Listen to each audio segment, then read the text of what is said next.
Shot clock at 6. Bryant, little hesitation move, goes inside, left-handed, banks it in. This kid's going to be good. You see flashes of a really talented basketball. But then that moment gets tainted minutes later because you blew an easy dunk. Not only did you miss it, but you hung on the rim, which caused it to be offensive interference, which is why I'm glad I got my wish of them sending you to the G League, not because you're bad, because I love you, Carter, but it has to do with the fact that, it'll help you grow, develop, and improve and your NBA skills when you get recalled back to San Antonio. And then all those, things you were messing up in the big boy San Antonio team, you'll eventually master because you got game. It just needs time to develop. So I hope that, this fixes everything and that, you'll eventually get to your fellow rookie Dylan Harper's level. Welcome to the Tony Parker installment, aka episode 9 of Spurs Roundup. Go Spurs, go. And no, that's not going to be the theme song for this podcast because this podcast ain't going to have a damn theme song. I was just fucking being silly, that's all. So that was just a one-time thing. Hey, YouTube, what's going on? Mark here. Happy, Friday night going into Saturday morning. It's 3:37 here on the East Coast of Northeast Ohio. I should have got this done during the Friday night part, but I got tired and decided, you know what, I'm gonna take a nap and try to shake this tiredness off. So I'm awake now, but I just wanted to get this the hell over with. So all we're just gonna do is schedule it for an early Saturday upload before the Spurs face the Celtics in Boston on Fox Southwest with Jacob and Sean. And please, let's hope to God that the Gen Play got its fucking shit together with the Spurs commentary version at least. That way we can watch it with them and we don't have to worry about the stupid ass, what's the word? Not nasally, but, isn't... those Boston commentators that are just as annoying as fucking Joel Myers, Is it nasally or is it, when it's an older person commentating and they sound, it's like close to the Austin Carr level, drunk as all hell. Obviously, Austin Carr is the only one that sounds drunk because of how his body operated when he got old. But I don't even fucking know. But, anyway, let's hope that the Spurs commentary version will fix itself tomorrow, technically later on today, and Sunday, technically, tomorrow. So we'll have to find out because don't forget we play the Timberwolves on Sunday night. So let's hope that we do not go back to how it happened, how this shit happened at the end of last season after Wembanyama went down the blood clot. But that's neither here or there. We are here to talk about Carter Bryant getting sent to the G League, as I called it, and the potential dream scenario that most likely will never happen, unfortunately. Because, as I'm happy as I am, my boy Carter's getting sent to the G League to hopefully develop and improve his game in order to help him get better with what he's messing up at the big boy team in San Antonio. My dream scenario is that, even with Sochan back in the rotation, Jones-Garcia will get the minutes that Carter Bryant, or the rookie minutes that Carter Bryant was getting. But I saw Facebook comments that say, that basically leaked away that that's not how it's happening, unfortunately. I think Carter Bryant got sent down not just to develop and improve and get better in the NBA, but it's also because Sochan's back in the rotation, so Sochan's not leaving San Antonio anytime soon. So I think the dream scenario is Sochan's back in the rotation while Jones-Garcia is getting the rookie minutes of Carter Bryant. But it's looking like, you would think that, Sochan is staying out of the rotation for they let Jones-Garcia play. Well, no. I don't think it's looking that way. I mean, Jones-Garcia did get activated for the Laker game on Wednesday, but he didn't play until garbage time minutes. That's like the only fucking time he plays. It's like, come on, Mitch Johnson, Brian Wright Pop in the front office, along with R.C. Buford and the Holtz. This young man right there, it's too good to be rotting away in the G League or getting only garbage time minutes with a big boy team. He's proven he's NBA ready, so the best you can do is give him the major minutes and playing time to allow him to show his potential, while also at the same time compromising and still letting Sochan be in the rotation. That's the main dream scenario. Carter Bryant in the G League, Sochan back in the rotation as we see, but also letting Jones-Garcia get those rookie minutes, which means somebody's going to have to get fucking waived. I mean, as much as I hate to say it, and that's a no-brainer. Get rid of that imposter in Patty Mills' number, Olynyk, that way we could put the real number 8 in the rafters at SBC Center where he belongs. So, I mean, we could always get another big, that to replace him as long as he doesn't take the said number or the 15 or the 31, which, as I've stated many times, it should be since, Bonner hasn't been playing for the last 10 years. Rose has not been playing for quite some time, and he left San Antonio in the middle of the year we won our third ring and first one without Robinson, so we missed it by half a year. And Mills just basically quietly retired, basically really didn't post anything and just made a public announcement. He just kept it behind closed doors, and those three were in San Antonio for so long, to the fact that it sucks that the Spurs organization is not considered putting Bonner, Mills, and Rose in the rafters, which is why I think if they ever start considering it, they should put the 15, 8, and 31 and actually permanently disallow them from being used again in order to prepare them to one season per season at a time, retire them and put them in the rafters at SBC Center where they belong, and then until they get everything gets all the banners and stuff get transferred to the new downtown arena where we eventually move there. But unfortunately, in terms of that department, R.C. Buford, the whole Brian Wright, Mitch Johnson prop in the front office will never fucking learn because they're fucking incompetent in that department. But rants aside, I mean, anything to get Olynyk off this team, so I would accept so we could put Mills in the rafters. But anyway, enough of that. But yeah, so that's why I think it would be a compromise if with Mitch putting Sochan back in the rotation, he also plays Jones-Garcia. That way, Sochan can actually do stuff that improve the haters wrong, and Jones-Garcia can show his potential. But unfortunately, Mitch will not do that because I don't know, man. It's just Jones-Garcia is probably the most disrespected rookie in the NBA, not by the fans, but by his own coach. It's like, how the fuck do you not play this man even when the whole team's healthy? It's like, this is a good opportunity for you to play him since you sent your other one, you have 3 rookies on the team. You sent the second rookie you selected in the draft to the G League, the one you picked up through two-way free agency. Maybe you should use them, since to take advantage of the one rookie going to the G League, and our main rookie's proven he came out of the gates lighting it up already. So we don't have to worry about Dylan. It's like Carter, we'll get better in the G League. It's just that Jones-Garcia deserves to show his potential. So that's the dream scenario, by letting Jones-Garcia get minutes while keeping Sochan back in the rotation recently. But unfortunately, the reality is Bryant in the G League, which is it remains the same, but then Sochan getting minutes while Jones-Garcia gets nothing but garbage time minutes, or just rots in the G League and has to be stuck with Carter, where he has to go crazy over there, which he could have been doing that. He could be doing that more frequently in the NBA with the big boy San Antonio team outside of mine and Emily's anniversary game. But hey, maybe I'll be surprised. Maybe I'll get to be taken by surprise, and maybe one day Mitch will realize what he's doing wrong and start playing Jones-Garcia more than just fourth quarter garbage time minutes when it's a blowout, whether we're on the receiving end or the opponent's on the receiving end. Maybe when we have a full healthy squad and Wemby's off the minutes restriction and back in the starting lineup and Cornette's back on the bench, and as long as Wemby doesn't get hurt again sooner than later, doesn't get hurt again anytime soon, and maybe I'll be surprised and Mitch will probably try to spice it up and play Jones-Garcia maybe sooner in the game and then just late in the fourth quarter. So only time will tell. You just never know what's going to happen next. Anything can happen in the NBA. That includes on the bench with the coaches and the assistant coaches, other staff and stuff.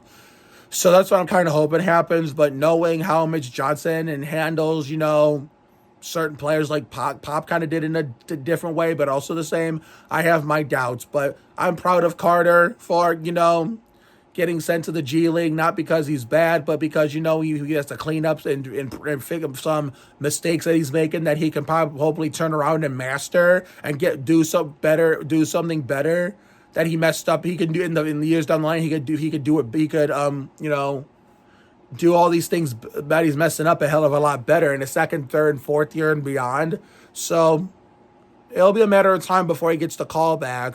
My other dream scenario is that he improves so much in the G League by the time it's time to go to the Pistons, the trade the field and play the Pistons, that we get to see him. I get to see him in person there, but it's 50-50 chance. You never know. It just depends on how he does in the G League from now all the way up to then. So, but I'm hoping maybe one day if Jones-Garcia sticks around and doesn't leave San Antonio to go play somewhere else, how Murray and White and all these other and Primo, weirdo Primo, concerning all that bullshit that went down with him, which is why he's out of the league. Concerning how White and Murray developed in the G League, then got in 2016-17, Murray spent more time in the G League until Parker got injured in the 2017 playoffs in the second round, and then Murray got promoted to his playoff debut when he was not on the playoff roster at first. Kind of when Boris Diaw started the playoffs injured in 2013. Aaron Baines, who originally was on the playoff roster, was activated up to as a temporary fill until Diaw got better. So it's the same ordeal with who did I mention? The same ordeal when Parker got injured. That's why Murray was called up from the inactive playoff roster to take Parker's spot, But, both of those guys ended up leaving because they weren't getting seeing enough playing time, even though they eventually did get to the big boy team. I guess it wasn't enough for them. Murray was thriving in Atlanta, which basically hurt Atlanta, which is why they recently lost Trey Young. And, Derek White won a championship in Boston. So with, current Spur Luke Cornett. I just hope that's not the case with Jones-Garcia. Maybe one day if Jones-Garcia decides he likes it here too much because he met a really huge super fan in Ohio, outside of San Antonio. Excuse me, that tongue sore on my tongue is starting to go down a little bit, thank God. So I can feel it, so it doesn't hurt as much today. So for those who are concerned about me and thinking about me in that department, I appreciate it. I'm just trying to avoid getting a cold by taking as much, liquid medicine as possible. And the roof of my mouth was kind of making me cough, so I'm sorry. But Jones-Garcia made a big super fan outside of San Antonio in a game where he was called up because a lot of the good players main players were injured. And the fact that he had the fan, aka me, had him say hi to his girlfriend on video, I hope that, that kind of love that he gets from Spurs fans like me and the ones in the San Antonio market convince him to stay long term. That way, maybe one day if he does and Carter Bryant, ends up improving in the G League and showing his worth and development with the big boys, that maybe one day, no matter what happens to Sochan, whether he stays in San Antonio or ends up leaving himself, which I hope that doesn't happen. I hope we can have all three of them in the future where Jones-Garcia and Bryant play together at the same time and sniff the floor together. Sure, I don't think we're going to see Harper, Bryant, and Jones-Garcia in any scenario. It would be this year in the future on the court together, but it would be nice to see them all three in the main rotation with Sochan too, considering I really don't give a shit about what the haters or anyone in general says. I'm glad Sochan's getting, major playing time again after being bent for a while. So, therefore, I missed you, bud. I wish I would have gotten a picture I got to try to meet you when the Spurs came here in Ohio to face the Cavs, but I was afraid you were going to turn me down like, Vassell did last year and Keldon has done a couple times to me. But at least Jones-Garcia had the balls to come in the grandstands to take a picture with me and record that video. He's him saying hi to Emily, which goes to show you some of the Spurs players don't have time for fans of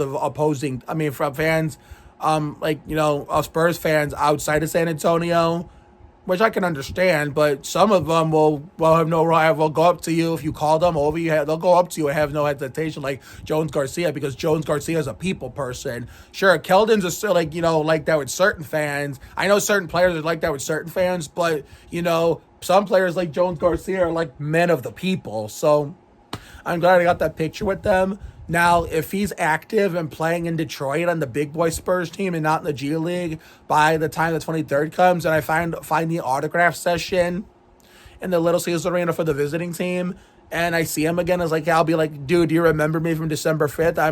I'm from the Cleveland game, got to live in Ohio. I came up to Detroit to the Spurs play. Do you want to take another photo and record another video saying hi to Emily, my girlfriend? And I'm also going to remind him, hey, I know you've been busy since I asked you this, but the first chance you get when you go back on your phone, can you follow my girlfriend Emily and I on Instagram, because we love you and you had your career best night on our dating anniversary, which goes to show you I was meant to be one of your biggest fans, and me and my girlfriend were meant to be together. So he's probably been busy. He probably forgot about it now. So I'll probably remind him if I'm lucky for him to see him play that night. So we'll see. And I have to say Carter Bryant still being in the G League by then, which is already a month away for David Jones-Garcia in the active roster in San Antonio. But good luck to my boy Carter Bryant, CB11. I know your uncle Kobe would have wanted that, if he was alive today and saying, the mistakes you were making, he would probably be your biggest mentor, considering out off the court, if he were alive today, considering, he knows a thing or two about, playing the Spurs and, cooking them, which is why growing up a Spurs fan that I had as a kid, outside of Shaquille O'Neal, I despised the Lakers as a team, despised Kobe as a player, not as a person, but as a kid, I got tired of him cooking my boy Tim Duncan, that was David Robinson, and then after Robinson retired, Ginobili, Parker, even in 2008, he was still cooking. I was like, Jesus Christ, I fucking hate this guy. But as a player, though, I'm pretty sure he's a decent person, but, part of me was really happy that we didn't have to worry about him in 2013. But I was 19. I was different beast back then. Now that I'm older, especially when his death was fresher in our minds, I thought about it like, man, now I wish he wouldn't have gotten hurt in 2013 and who I had the Achilles tear, because it would have been nice. If San Antonio would have won or not, who knows? It would have been nice to see Kobe and Tim duke it out in the playoffs one last time in 2013. But sadly, we'll never know. I mean, obviously, I could do that in NBA 2K13 when I do the alternate history where the Spurs, keep Steven Jackson on the roster, not sign washed up Tracy McGrady. And, where Jackson doesn't, try to act like he's better than Manu and Danny, which is why he got cut right before the playoffs, where I keep Jackson on the roster, not only give the Spurs that ring that got away against the 4 and 6 in the Heat in 2013, but also it's the same playoff bracket, and it's the Spurs and Lakers the first round like real life, except Kobe is healthy, and Tim and Kobe duke it out in the playoffs for the last time. The last playoff duel between those two we sadly never got. So that I will make sure I'll implement in that series. So therefore, since there was no NBA Live 13, so that'll be a good alternate history series with the Spurs I can do. So therefore, but if he were here to see, if his Carter's uncle Kobe were here to see that, because it's like a full circle moment. I hated the uncle as a kid on the Laker because of him cooking on my team, and now all these years later, with his uncle being gone for 6 years now. Now the nephew of Kobe is on whose uncle who, and I hated the uncle as a kid growing up as a fan, and hated his team. Now the nephew is on the team that his uncle used to cook. So it's a full circle moment. But back to the point, if Uncle Kobe were here to see nephew Carter and be making all these rookie mistakes and messing up so much, I know he would talk some sense into him, whether the Spurs put him in the G League or not, and motivate him to do better. He would be a good mentor to him, show him film of how good he was against the Spurs, back before he was born. So therefore, I'm sure, he would have wanted you to be in the G League, to hopefully improve your game and develop your skills. So I know he's up there in heaven looking down, smiling at you. It's like, go get him, nephew. Kick some ass in the G League, and then you'll be kicking ass with the team that I used to cook before your time. So full circle moment right there for me as, being, a Kobe hater as a kid and a Carter lover as an adult, because I was a Laker hater because of it, but I've always been a Spurs fan from the start. But anyway, that's going to do it for this video. So technically later on tonight, as long as I don't sleep the day away, I'm going into the night, I will be doing a Spurs game review again for the game against the Celtics. Space Metal Ferrari's team, Alex Ferrante. So may the best team win tomorrow, Ferrante. I hope you'll be watching, even though you'll most likely be watching with your commentators since you're in the actual Celtics market. Well, with the power of the Gen play outside of San Antonio and the Fire Stick, I'll hopefully watch with the Spurs commentators, as long as the Spurs commentary version server with the said app get this fucking shit together, and he stays that way for the rest of the season, at least for the most part, because you never know with this fucking thing. But it's gonna be a fun game. I know. I mean, Spurs game has been more fun again since we finally turned back into a championship contender after a 6-year rebuild, being stuck in purgatory. So I look forward to seeing what we can do against these Celtics tomorrow, technically later on tonight, and against the Timberwolves, and to get our redemption from the end of Thanksgiving break tomorrow, like Sunday, technically tomorrow night. So we'll see what happens in the next 2 games. So have a good night tonight and a better day tomorrow. Take care, everyone. Good night, and I will see you all for that next video, which will be technically later on today, and then going into technically tomorrow, is aka Sunday, with the next 2 Spurs game reviews and whatever I make next after that. So see you later, everyone, and as always, go Spurs go. Good luck to my homeboy Carter Bryant in the G League, and hopefully improving your game and developing your skills to hopefully be better with the big boy team in San Antonio once you get called back up and fix all those mistakes you are making, and hopefully master everything that you try to show your potential and prove that you got game. It'll come to you. It's just a matter of time. So catch you guys in the next video. Peace out. Go, Spurs, go!